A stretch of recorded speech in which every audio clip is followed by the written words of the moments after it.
Ya what baby we say ano oja yes ma ano ya we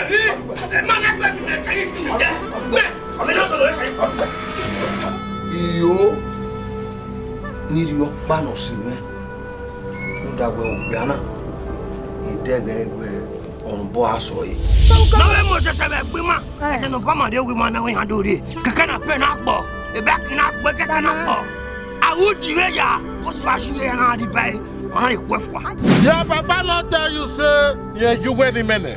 me e da me na shi menu we ye e paru down na no wan no e ge me ni de pe lati onu we do me o wa papa o pa me so na wa re tiri di sa go na wa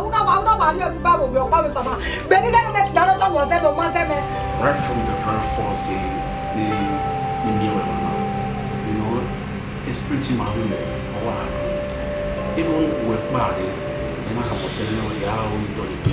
that reminds me eke favoreni okpa black of bafofo it's when go ya yeah brother so kidney together oh man you want belle come out e gwa ru dai kama we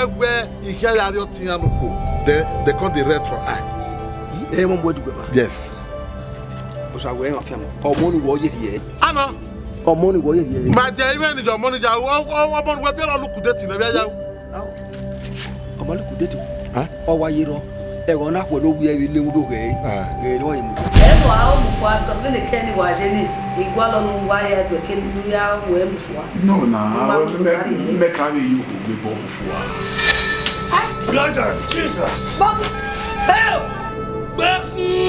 Temu te walking na. Muja. Well, we go walking na. Hey,